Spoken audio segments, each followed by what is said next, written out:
संभल की शाही जामा मस्जिद में सर्वे पूरा कर लिया गया है। सर्वे का काम जो था वो पूरा कर लिया गया है। कोर्ट कमिश्नर ने दूसरी बार सर्वे किया है। भारी पुलिस की मौजूदगी में सर्वे कराया गया। 29 नवंबर को कोर्ट में रिपोर्ट अब दी जाएगी। इस सर्वे को लेकर जो कुछ भी देखा है टीम ने, कोर्ट के आदेश पर ही शाही मस्जिद का सर्वे कराया गया है।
तो ये सारी तस्वीरें हमने आपको एक एक करके दिखाई हैं। संभल में जो तस्वीरें सामने आई हैं, संभल में जो बवाल हुआ है उसकी पहली तस्वीर हम आपको दिखा रहे हैं। किस तरीके से यहाँ पर पथराव हुआ और पथराव के बाद यहाँ पर पुलिस को कार्रवाई करनी पड़ी।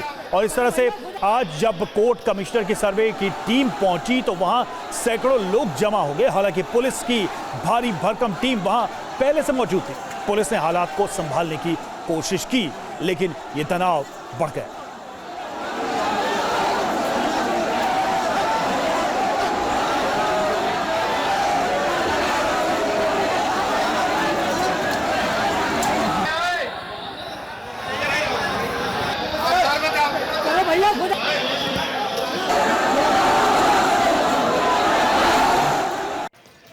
और अब आपको संभल में बवाल की तस्वीर नंबर 2 दिखाते हैं। पुलिस पर लोगों ने पत्थरबाजी कैसे शुरू की।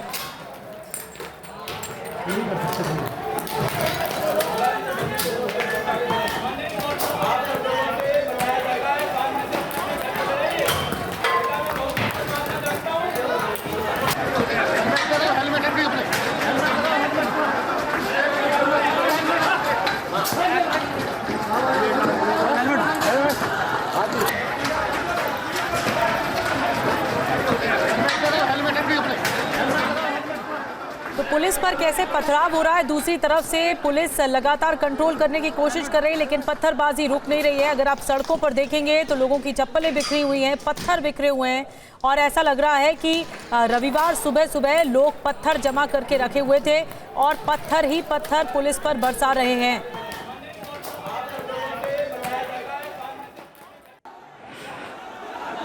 और देखिए जो तस्वीर हम एक एक करके आपको दिखा रहे हैं, संभल में बवाल की ये तीसरी तस्वीर है। तीसरी तस्वीर में आप साफ देख रहे हैं कि पुलिस वहां कोशिश कर रही है। यहाँ पर जो मौजूद लोग हैं उनको रोकने के लिए बेबस नजर आई पुलिस। पत्थरबाजी से बचने की भी पुलिस ने कोशिश की।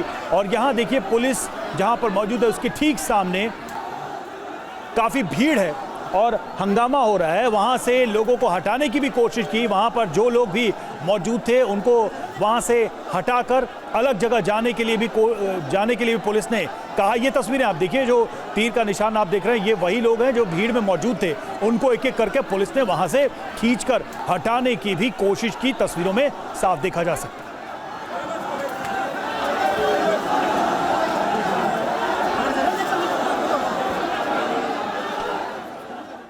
और संभल में बवाल की चौथी तस्वीर आपके सामने है। उपद्रवियों ने कई गाड़ियों में आग लगाई है और किस तरह से गाड़ियों को फूंका गया, देखिए आगजनी की ये तस्वीरें सामने आई।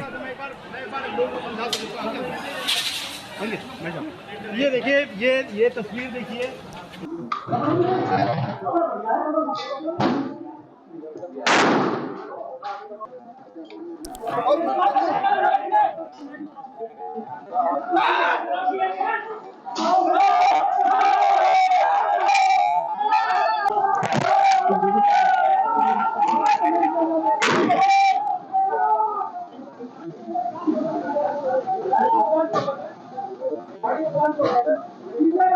कार जला दी है आप देख रहे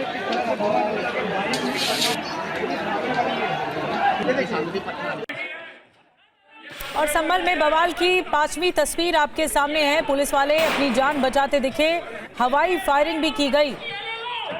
ऐसा लग रहा है पुलिस जब हवाई फायरिंग कर रही थी तो छतों में क्या लोग मौजूद थे, क्या ऊपर से भी पत्थरबाजी की जा रही है, क्योंकि लगातार माहौल खराब करने की कोशिश की गई। पुलिस ने हवाई फायरिंग करके कंट्रोल किया।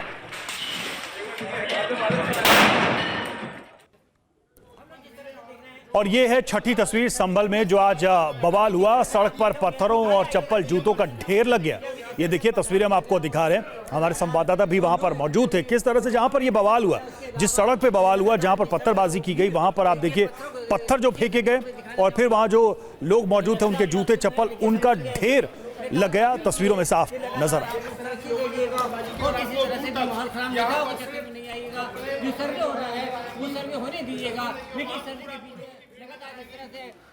फायरिंग भी की गई है। दिखाना चाहूंगा नीचे दिखाना चाहूंगा देखिएगा। और इस बीच संभल में हंगामे के बीच ग्राउंड जीरो पर टीवी9 भारतवर्ष की टीम पहुंच गई है। पथराव और आगजनी वाली जगह से आपको लगातार हम अपडेट दे रहे हैं, रिपोर्ट आप तक पहुंचा रहे हैं। और हमारे जो संवाददाता है मुजम्मिल दानिश, उनकी एक रिपोर्ट दिखाते हैं ग्राउंड जीरो से। हम लोग उत्तर प्रदेश के जनपद संभल में जामा मस्जिद पे जहां पर उपद्रव हुआ था, सर्वे 2 घंटे टीम की थी। पीछे पुलिस प्रशासन पूरी तरह से लगा दिया है, मुस्तैद है। मैं दिखाना चाहूंगा, देखिएगा किस तरह से उपद्रवों ने ये पथराव किया था। ये पथराव है, ये जामा मस्जिद के नीचे जहाँ पुलिस लगी थी, पुलिस पर पथराव किए गए थे। और इस उपद्रव में लोगों ने जिस तरह से आप वो जो देख रहे हैं तस्वीर, ये देखिएगा इसमें गाड़ी में आग लगा दी। ये यहाँ पर तार भी जो कि ये तार जा रहे थे उसके कनेक्शन भी तोड़ दिए गए हैं। ये भी इसमें भी आग लग गई है। फिलहाल आप देख रहे हैं जो तस्वीर मेरे साथ है, ये देखिए जिस तरह से पूरी तरह से ये आग के गोला बन चुका है। ये गाड़ी पुलिस की गाड़ी बताई जा रही है। फिलहाल इस तरह की 3 गाड़ियां हैं। लगातार मैं दिखाना चाहूंगा जिस तरह से ये पूरी देखिएगा। ये एक बाइक है, बाइक को दिखाना चाहूंगा। ये एक बाइक खड़ी है, इसके अलावा ये देखिएगा एक जीप है। इन दोनों में सर कर दी है। ये फिर देखिए मैं ऊपर दिखा, जामा मस्जिद के ठीक नीचे हम लोग हैं, ठीक है। इसके अलावा एक तीसरी गाड़ी और इस तरह से देखिए पथराव मैं दिखाना चाहूंगा नीचे से जरा देखिएगा। ये पथराव पूरी तरह से किस तरह से पड़ा हुआ है। तो पूरी देखिए फोर्स अभी मौजूद है और फायर ब्रिगेड आगे कंट्रोल कर रही है। ये देखिएगा 2 बाइकें ये हैं और एक ये है। करीब देखिएगा एक कार ये, उसके अलावा जो 2 बाइकें ये और एक ये है, मतलब 3 गाड़ियां और 4 बाइकों में इधर दिखाएंगे। 4 बाइकों में यहाँ आग लगाई है। फायर ब्रिगेड पूरी तरह से कंट्रोल कर रही है और पूरी व्यवस्था है कि देखें कि जिस तरह आप देख रहे हैं ये फोर्स यहाँ से पथराव शुरू किया गया था, यहाँ से नारेबाजी शुरू की गई थी। और देखिए लगातार किस तरह से नीचे पथराव पुलिस फोर्स पूरी कंट्रोल करे हुए है। पूरी देख रहे हैं आप पूरी तरह से पथराव के सीन लोग दिखाएंगे कि लगातार बहुत काफी देर हजारों चप्पल यहाँ पड़ा है। उसके साथ साथ पुलिस फोर्स लगाई है। ये देखिएगा ये गाड़ियां हैं, 1 2 3 और एक 4 बाइकें हैं। इन 4 बाइकों में आग लगा दी गई है। फिलहाल ये 2 गाड़ियां यहाँ खड़ी हैं, इसके अलावा पीछे एक गाड़ी है। उन सभी गाड़ियों में आग लगा दी गई है। फिलहाल काफी तेज हंगामे के साथ पथराव किया गया है। अभी लगातार नारेबाजी जगह जगह से आवाज आ रही है। फिलहाल पुलिस अपील कर रही है शांति की। पीछे आप देख रहे होंगे, पीछे जामा मस्जिद से भी आवाज लग रही है कि आप कोई विवाद न करें, झगड़ा न करें। फिलहाल कंट्रोल की अपील की गई है। वीडियो जर्नलिस्ट अहमद मुस्तफा के साथ टीवी9 भारतवर्ष मुजम्मिल दानिश की रिपोर्ट। और हमारे संवाददाता विपिन चौबे हमारे साथ इस वक्त जुड़े हुए हैं। विपिन, जिस तरीके से अब तस्वीरें सामने आई हैं, 2-3 बातें तो साफ नजर आई हैं। मामला सिर्फ पत्थरबाजी तक का नहीं है, आगजनी भी हुई और यहां पर पुलिस ने फायर भी किया है। क्या अपडेट है? पुलिस ने किस तरह के नुकसान की अब तक बात कही है और फिलहाल सिचुएशन क्या है ग्राउंड पर? देखिए, अभी हालात पूरी तरह से पुलिस ने काबू में ले लिया है। बड़ी संख्या में पुलिस बल को तैनात किया गया है और आज सुबह 6:50 पर जब कोर्ट के द्वारा नियुक्त कमिश्नर को लेकर शासन और प्रशासन की टीम पहुंची थी तो पहले से लोग तैयार बैठे थे। हाथों में पत्थर था, रोड्स को ब्लॉक कर दिया गया था और जामा मस्जिद जाने देने वाले रास्तों पर लोग जमा हो गए थे। बार बार पुलिस उनसे गुहार कर रही थी कि आप कोर्ट के कानूनी कार्रवाई के बीच में मत आइए और आप अपनी जगह से हट जाइए, लेकिन लोग माने नहीं और पुलिस जब आगे बढ़ने की कोशिश की तो लोगों ने न सिर्फ पत्थरबाजी की बल्कि जमकर आगजनी भी की। 3 घंटे तक ये तांडव चलता रहा और इस दौरान पुलिस को तितर-बितर करने के लिए, भीड़ को तितर-बितर करने के लिए पुलिस को आंसू गैस के गोले भी छोड़ने पड़े, लाठियां भी भाजनी पड़ी, कुछ लोगों को हिरासत में भी लिया गया है। फिलहाल स्थिति को काबू में कर लिया गया है। डीजीपी ऑफिस पूरे मामले पर नजर बनाए हुए है और लगातार वहां पर कॉम्बिंग ऑपरेशन किया जा रहा है। 3 घंटे का लगभग समय लगा है और 2 घंटे के लिए उस सर्वे टीम को मस्जिद के अंदर घुसने की इजाजत दी गई थी। सर्वे का काम पूरा हो चुका है और इसी रिपोर्ट को 26 तारीख को कोर्ट में एडमिट करना है और उसके बाद 29 तारीख को इस पूरे मामले में सुनवाई होगी। हालांकि इस बीच में जिस तरह से कानून व्यवस्था की स्थिति बनी उसको लेकर सरकार और शासन और प्रशासन थोड़ा असहज हुआ, लेकिन अब स्थिति पूरी तरह से काबू में है। आगजनी करने वाले, पत्थरबाजी करने वाले लोगों की आइडेंटिफिकेशन का काम शुरू हो चुका है। वीडियो से पहचान की जा रही है और गिरफ्तारी करने की कोशिश भी की जाएगी। मामले में मुकदमा भी दर्ज किया जाएगा। ठीक है विपिन, नजर आप बना रखें। शुक्रिया आपका हमसे जुड़ने के लिए। और चलिए अब आपको हम दिखाते हैं 5 तस्वीरें, वो 5 तस्वीरें जो इस पूरे मामले से जुड़ी हैं और एक एक करके ये तस्वीर अपने आप में पूरी कहानी बयां करेंगी कि हुआ क्या था। दरअसल संभल में जो संग्राम हुआ उसकी पहली तस्वीर हम आपको दिखा रहे हैं। यहां पर पुलिस के ऊपर पत्थरबाजी की गई। प्रशासन के जो लोग वहां पर आज जो कोर्ट कमिश्नर के आदेश के बाद सर्वे के लिए टीम गई थी उसके ऊपर पत्थरबाजी की गई। ये तस्वीरें उसी दौरान ली गई जब ये पत्थरबाजी की जा रही थी। देखिए सड़क के दूसरी तरफ ये पत्थरबाज मौजूद है जो पुलिस के ऊपर पत्थरबाजी कर रहे हैं। अब दूसरी तस्वीर देखिए, यहां पर आगजनी की घटना सामने आई। ये देखिए इस कार को आग के हवाले कर दिया गया।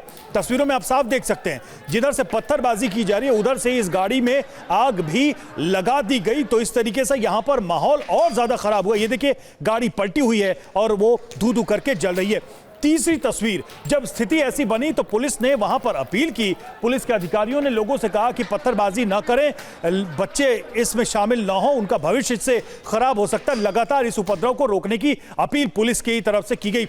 आगे देखिए, जो रास्ता था, जो सर्वे टीम जहां गई थी मस्जिद के अंदर, उस रास्ते को इस भीड़ ने पूरी तरह से ब्लॉक कर दिया था। यहां पर नारेबाजी चल रही थी, हंगामा चल रहा था, हटाने की कोशिश की गई और जब यह स्थिति नहीं संभल रही थी तो फिर पुलिस ने लाठी चार्ज भी यहां पर किया। और एक और तस्वीर जो आई है वो सामने कि जब स्थिति और खराब हो गई, पुलिस के ऊपर हमला हुआ तो यहां पर पुलिस ने कुछ हवाई फायरिंग भी की है। ये देखिए, ये तस्वीर आप देख रहे हैं जिसमें पुलिस ये फायरिंग करती नजर आ रही। तो ये तस्वीरें हैं संभल की जो सिचुएशन की, स्थिति की पूरी कहानी बयां कर रही है।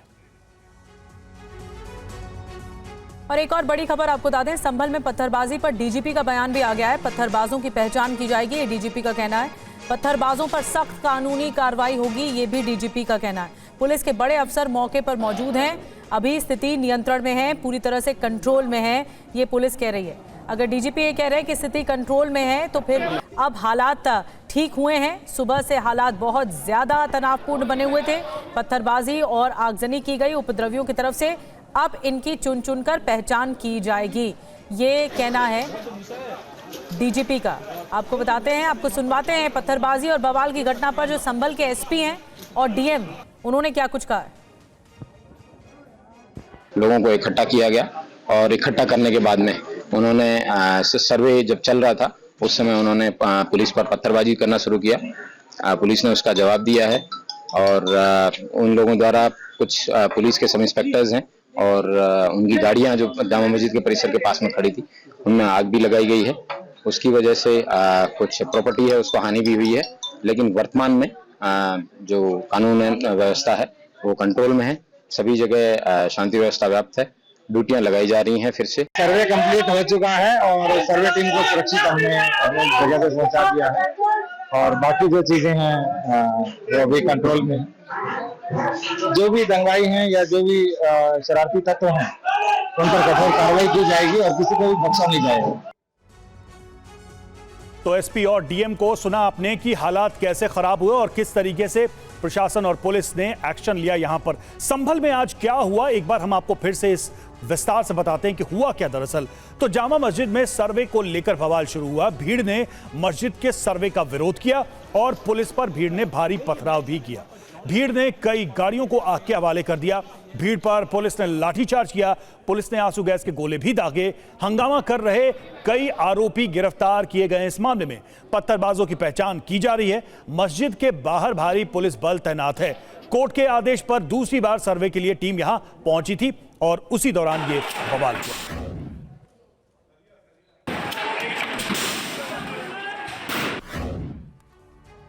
और इस बीच संभल उपद्रव पर बोले deputy CM Keshav Prasad Maurya, court के आदेश का पालन होगा। जो कोर्ट का कहना है वही उसी आदेश का पालन होगा। कानून में बाधा डालने वालों पर एक्शन लिया जाएगा। गिरिराज सिंह और केशव प्रसाद मौर्य का क्या कुछ कहना है इस घटना पर, आपको सुनवाते हैं। ये संभल की घटना उसी मानसिकता का द्योतक है कि वो लोकतंत्र को खत्म करके सरिया कानून स्थापित करना चाहते हैं। अगर कानून से कोई कानून के तहत सर्वे की टीम थी, अगर कानून पर ये हमला है, ये लोकतंत्र पे हमला है, ये भारत पर हमला है, ये देश बर्दाश्त नहीं करेगा, उत्तर प्रदेश बर्दाश्त नहीं करेगा। देखिए, माननीय न्यायालय के आदेश का पालन कराना ये सरकार की जिम्मेदारी है, पुलिस प्रशासन की जिम्मेदारी, उसे कराया जाएगा। जो माननीय न्यायालय के आदेश के अनुपालन में बाधा डालेंगे उनके खिलाफ कानून अपना काम करेगा। तो संभल के मामले पर बयानबाजी भी शुरू हो चुकी है और आपने सुना कि किस तरीके से बीजेपी के नेता इस पर बयान दे रहे थे। और देखिए, 4 तस्वीरें हम आपको दिखा रहे हैं।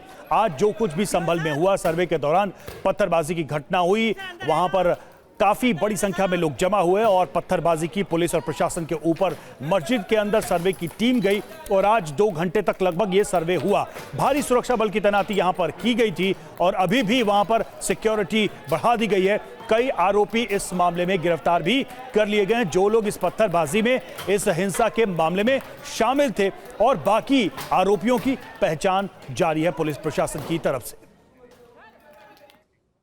और संभल विवाद पर बोली बीएसपी प्रमुख मायावती भी। इस वक्त की बड़ी खबर, संभल में जो कुछ हुआ उसके लिए प्रशासन जिम्मेदार है, ये मायावती का कहना है। उपचुनाव के नतीजों के बाद संभल में तनाव है। नतीजों के बाद से मुरादाबाद मंडल में तनाव है।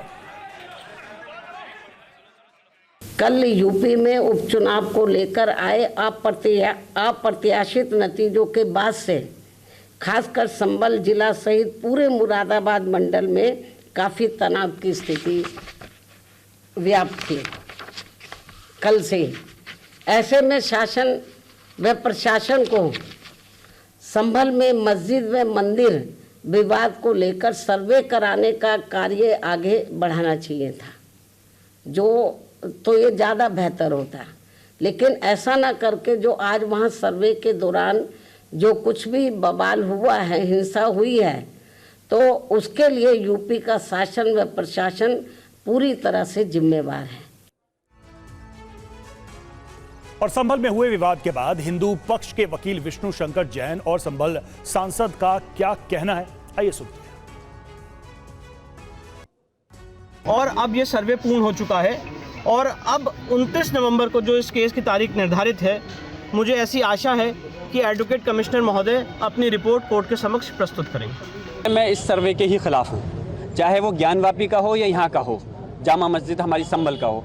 हमारा प्लेस ऑफ वर्शिप एक्ट 1991 में जो पार्लियामेंट ने बनाया था, उसके अंदर सिर्फ बाबरी मस्जिद को छोड़ करके बाकी सारे धार्मिक स्थलों पर लागू होता है। किसी भी धर्म के स्थलों कि अगर वो 15 अगस्त 1947 से पहले से बने हुए हैं तो वो उनके साथ में किसी प्रकार का खिलवाड़ नहीं किया जाएगा। उनके ऊपर कोई पेंडिंग केस भी है तो उनको बंद कर दिया जाएगा।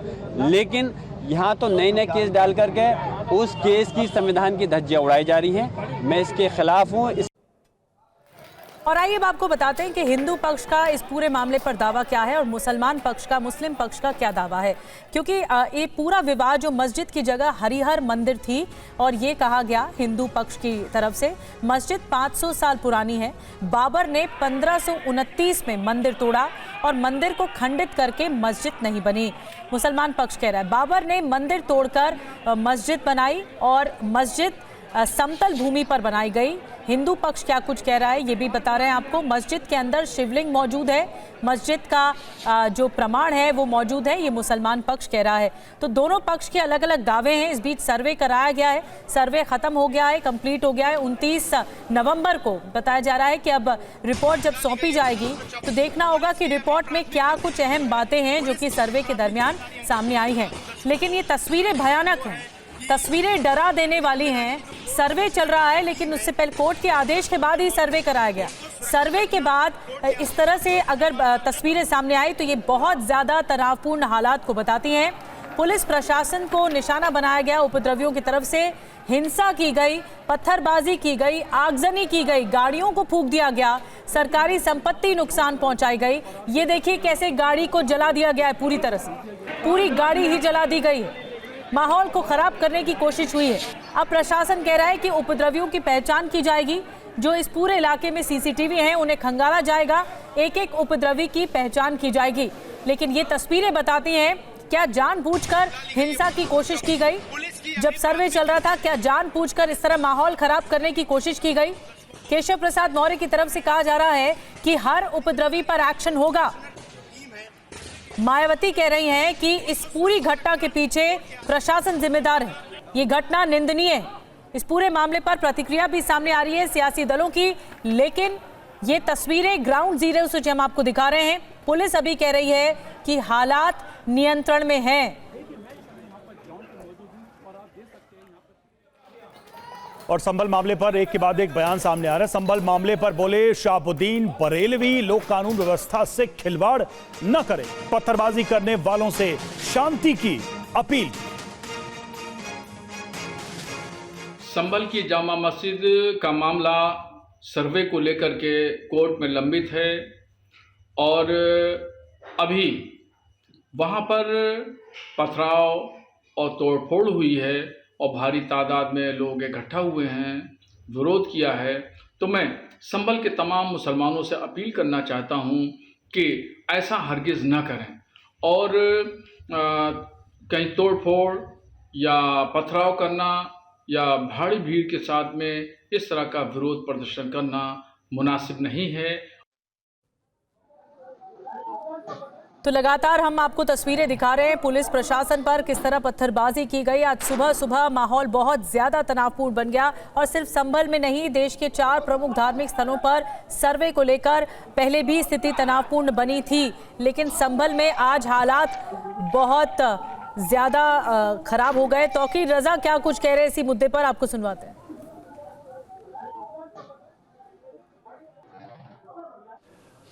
तो मैं जो आज तक प्रोग्राम होते रहे हैं, बड़े बड़े प्रोग्राम हुए हैं, धर्म संसद भी हुई है, सब कुछ हुआ है, लेकिन उनके लिए वो तमाम चीज़ें नहीं थी, मेरे लिए वो तमाम चीज़ें हैं। तो असल मसला ये है कि सिर्फ इसलिए मेरा प्रोग्राम को रद्द किया गया है कि वो जो नफरत का एजेंडा हुकूमत चला रही है, ये कहना कि पुलिस ने मेरी परमिशन रद्द की है, ये भी ठीक नहीं है। पुलिस ने खुद कुछ नहीं किया है, सरकार ने करवाया है। सरकार का आदेश का पालन करना पुलिस का काम है, उन्होंने अपना काम किया है।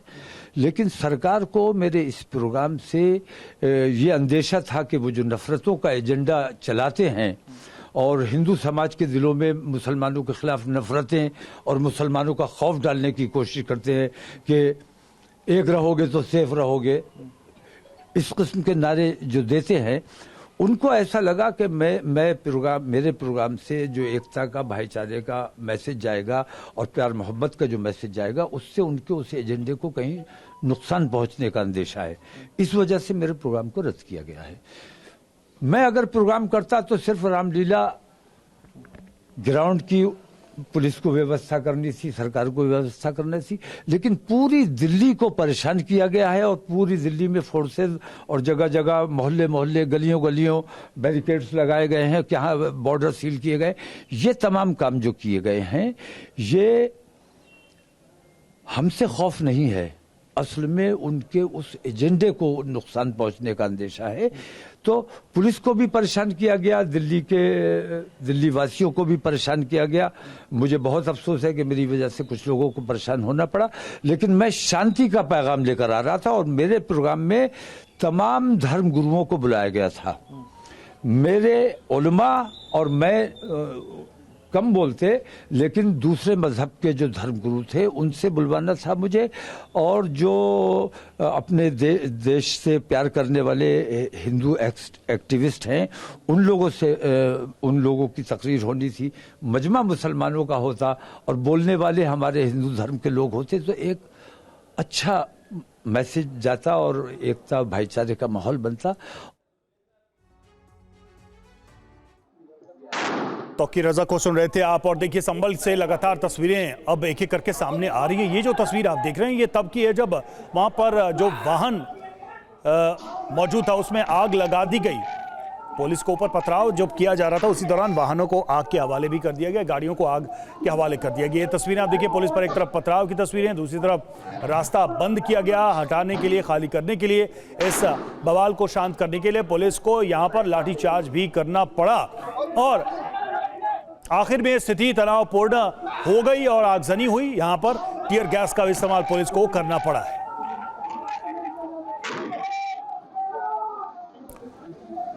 शाही मस्जिद के सर्वे का ये पूरा मामला था और आज टीम पहुंची थी, दूसरा सर्वे था, लेकिन सर्वे के दौरान ही ये उपद्रव शुरू हो गया।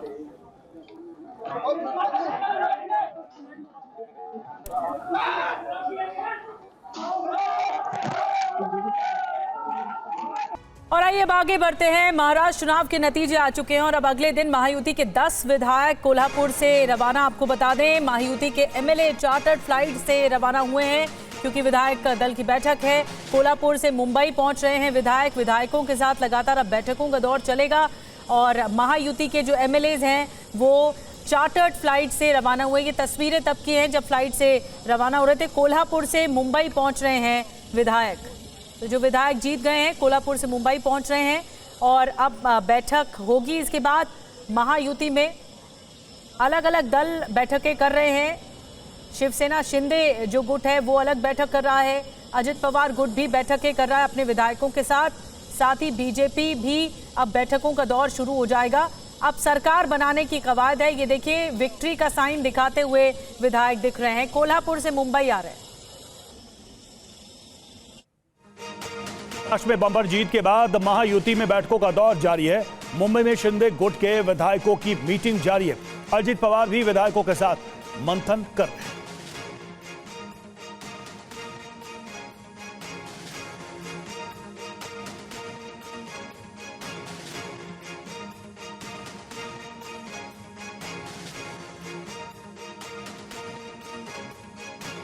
कुमार कुंदन हमारे साथ, हमारे संवाददाता इस वक्त जुड़े हुए हैं। कुमार, विधायकों के रवाना होने का सिलसिला शुरू हो गया है बैठकों के लिए, और क्या जानकारी मिल रही है?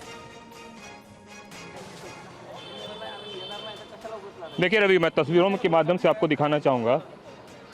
हमारे सामने में जो आप देख रहे हैं गाड़ी आ रही है और जो विधायक हैं वो एक एक करके जुट रहे हैं और ये विधायक जीते हुए और हारे हुए दोनों हैं।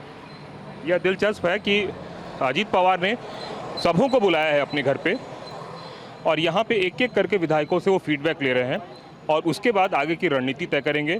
जो हमें जानकारी है उसके हिसाब से अजीत पवार को यहाँ विधायक दल का नेता चुना जाएगा और उसके बाद यह तय किया जाएगा कि कौन होगा महाराष्ट्र का मुख्यमंत्री।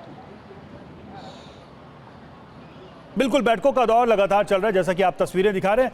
क्या जो विधायक दल की जो महायुति की बैठक है, मुख्यमंत्री को लेकर कई तरह की चर्चाएं हैं, उसके पहले जितने भी घटक दल हैं वो अपने विधायकों के साथ राय मशवरा करने की सोच रहे हैं या वो कर रहे हैं? क्योंकि आप जो कह रहे हैं कि हार जीत का विश्लेषण तो होगा, लेकिन मुख्यमंत्री और कैबिनेट और पद किसको कितनी जगह मिलेगी सरकार में, ये भी तो एक बड़ा विषय है, क्योंकि जीत बहुत बड़ी है और लगभग सभी घटक दलों ने बहुत अच्छा प्रदर्शन किया है महायुति में। निश्चित रूप से लोकतंत्र में जिसको संख्यम शिवम सुंदरम कहते हैं, संख्या सबके साथ है और सबके साथ एक अच्छा खासा संख्या है। तो इस संख्या को ध्यान में रखकर हर कोई अपनी जो है जुगत लगा रहा है और अपनी बातों को रख रहा है, लेकिन एक पॉलिटिकल प्रोसेस होता है। उस प्रोसेस के तहत जो विधायक होते हैं वो अपना नेता चुनते हैं, लेकिन कभी कभी क्या होता है कि अगर सिंगल लार्जेस्ट पार्टी है तो वही सारा कुछ करती है, लेकिन यहाँ गठबंधन है। गठबंधन में शरद पवार जो है एनडीए की तरफ से थे और अजीत पवार जो है महायुति की तरफ से हैं। तो अजीत पवार की पार्टी की ये बैठक चल रही है। दूसरी तरफ शिंदे गुट की भी बैठक आज मुंबई में ही चल रही है और बीजेपी की बैठक कल है। तो ये तीनों पार्टियां अपने अपने स्तर पर विधायक दल की बैठक कर रहे हैं और इसमें नेता चुनेंगे, उसके बाद फिर फाइनल डिसीजन होगा। बिल्कुल कुमार, एक छोटा सा सवाल, जिस तरह से असाधारण नतीजे आए हैं और बैठकें भी चल रही हैं, लेकिन क्या मुख्यमंत्री के नाम चुनने में असाधारण बात देखने को मिलेगी अब? क्योंकि सबसे बड़ा सवाल ये है कि मुख्यमंत्री कौन होगा। निश्चित रूप से ये सबसे बड़ा नहीं, सबसे ही पेचीदा सवाल है। जितनी मुश्किल से ये लोग चुनाव में अपना प्रचार और तमाम तरह की चीज़ें किए हैं, उसके बाद की मुश्किल है। निधि पोस्टर वार से लेकर तमाम तरह की चीज़ें शुरू हो गई हैं। अजीत पवार के समर्थक कर रहे हैं कि मेरा हो मुख्यमंत्री, शिंदे के समर्थक कर रहे हैं मेरा हो मुख्यमंत्री, भारतीय जनता पार्टी के समर्थक कह रहे हैं मेरा हो मुख्यमंत्री। अब कौन होगा मुख्यमंत्री, क्या फॉर्मूला बनता है, क्या 2.5 साल का फॉर्मूला बनता है या 2-2 एक करके बनता है, 2 साल बीजेपी, 2 साल शिंदे, 1 साल अजीत पवार। तो इस तरह के कई सारे ऐसे फॉर्मूले हैं जिस पर चर्चा चल रही है और कल तक संभवतः इस पे कुछ खुलासा हो पाएगा। दीदी, कौन सा फॉर्मूला फाइनल होता है अब ये देखने वाली बात होगी। बैठकें चल रही हैं, कुमार आऊंगे आपके पास। फिलहाल शुक्रिया। लेकिन जैसे कि हम तस्वीरें आपको दिखा रहे हैं, विधायक दल का नेता चुने जाएंगे एकनाथ शिंदे। बैठक में जो शिवसेना शिंदे गुट की बैठक हो रही, वही एनसीपी अजित गुट के विधायकों की भी बैठक जारी है। अब देखिए, बैठकों में मंथन होगा, इस बात के लिए विचार विमर्श होगा कि कौन आगे पूरा महायुति का जो नेता होगा, यानी वो मुख्यमंत्री, किस पर मोहर लगती है। वहीं महाराष्ट्र में बंपर जीत पर कल प्रधानमंत्री ने बीजेपी मुख्यालय पर कार्यकर्ताओं को संबोधित किया। कैसे उन्होंने विपक्ष पर हमला बोला, सुनिए। भारत की राजनीति में अब कांग्रेस पार्टी परजीवी बनकर रह गई है। कांग्रेस की घिसी पीटी विभाजनकारी राजनीति फेल हो रही है, लेकिन फिर भी कांग्रेस का अहंकार देखिए, उसका अहंकार 7वें आसमान पर है। सच्चाई ये है कि कांग्रेस अब एक परजीवी पार्टी बन चुकी है। कांग्रेस सिर्फ अपनी ही नहीं, बल्कि अपने साथियों की नाव को भी डुबो देती है। और आपको बता दें कि प्रधानमंत्री मोदी ने वक्फ जैसे कानून को लेकर क्या कुछ कहा, आपको सुनवाते हैं। कांग्रेस ने तुष्टीकरण के लिए कानून बनाए, सुप्रीम कोर्ट के आदेश तक की परवाह नहीं की। इसका एक उदाहरण वक्फ बोर्ड है।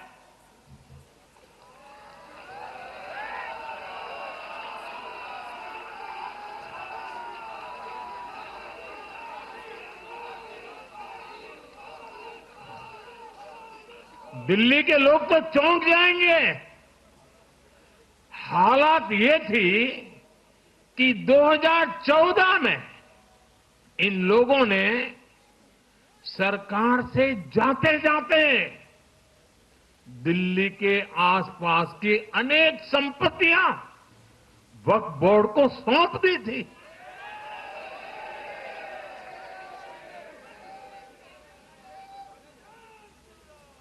बाबा साहब आम्बेडकर जी ने जो संविधान हमें दिया है ना, जिस संविधान की रक्षा के लिए हम प्रतिबद्ध है, संविधान में वक्फ कानून का कोई स्थान ही नहीं है।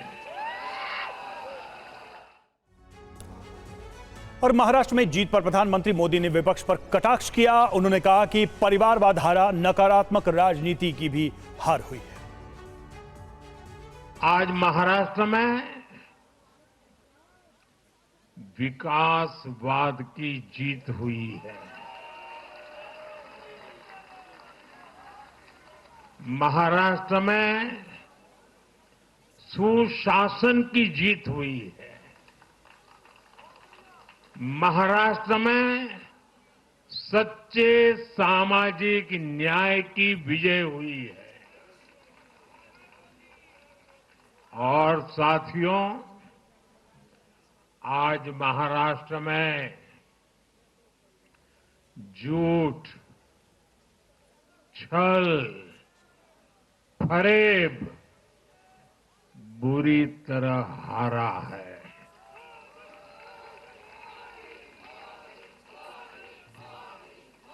विभाजनकारी ताकतें हारी है। आज नेगेटिव पॉलिटिक्स की पराजय हुई है। आज परिवारवाद की हार हुई है। और कल प्रधानमंत्री मोदी ने सबसे अहम बयान एक हैं तो सेफ हैं को लेकर दिया। उन्होंने कहा कि ये आज देश का महामंत्र बन चुका है। हरियाणा के बाद महाराष्ट्र के चुनाव का भी सबसे बड़ा संदेश है एकजुटता। एक है तो एक है तो एक है तो ये आज देश का महामंत्र बन चुका है। कांग्रेस और उसको इकोसिस्टम, उन्होंने सोचा था कि संविधान के नाम पर झूठ बोलकर, आरक्षण के नाम पर झूठ बोलकर एससी, एसटी, ओबीसी को छोटे छोटे समूह में बांट देंगे। वो सोचते थे सब बिखर जाएंगे। कांग्रेस और उसके साथियों की साजिश को महाराष्ट्र ने सिरे से खारिज कर दिया है। महाराष्ट्र ने डंके की चोट पर कहा है एक है तो